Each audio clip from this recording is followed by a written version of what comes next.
ইব্রাহিম রাইসির মতো একজন অভিজ্ঞ, বিচক্ষণ এবং জনপ্রিয় নেতার এই হঠাৎ দুর্ঘটনায় চলে যাওয়া, এটা আন্তর্জাতিক বিশ্বের জন্যেই, শান্তির জন্যে এবং একটা সৌহার্দ্য স্থাপনের ক্ষেত্রে অত্যন্ত একটা মর্মান্তিক দুর্ঘটনা বলে আমি মনে করি। পররাষ্ট্রমন্ত্রী এবং উচ্চপদস্থ কর্মকর্তাগণের এই দুর্ঘটনায় ইন্তেকাল করাতে আমরা গভীরভাবে শোকাভিভূত। আমি আমাদের দল, বাংলাদেশ জাতীয়তাবাদী দল, আমাদের দলের চেয়ারম্যান দেশনেত্রী বেগম খালেদা জিয়া, আমাদের ভারপ্রাপ্ত চেয়ারম্যান জনাব তারেক রহমান পক্ষ থেকে আজকে আমরা ইরানের রাষ্ট্রদূতের যে অফিস, কার্যালয়, আমরা সেখানে এসে আমরা আমাদের শোক প্রকাশ করেছি।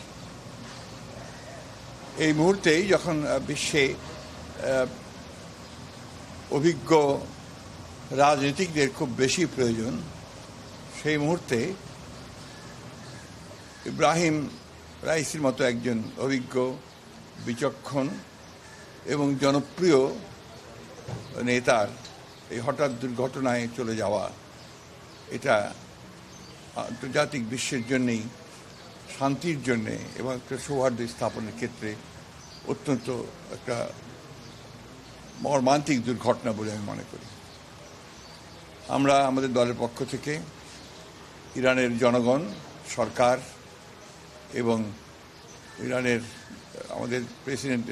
প্রেসিডেন্টের পরিবার, আত্মীয় স্বজন, পররাষ্ট্রমন্ত্রীর পরিবার, আত্মীয় স্বজন, তাদের প্রতি গভীর সমবেদনা জানাচ্ছি এবং তারা যেন এই শোক সহ্য করতে পারেন এবং ইরানের জনগণ যেন এই শোকের সময়ে তারা তাদের যে স্থির যে সিদ্ধান্তগুলো, তাদের বিশ্ব রাজনীতিতে তাদের যে অবদান এবং তাদের নিজস্ব রাষ্ট্রে যে ভূমিকা, তারা যেন অক্ষুণ্ণ রাখতে পারেন, সেই জন্য আমরা দোয়া করছি।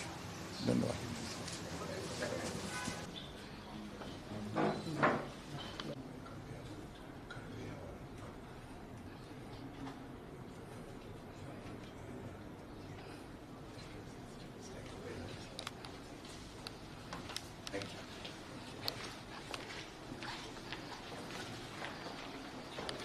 পলিটিক্যাল একটু জিজ্ঞেস করুন।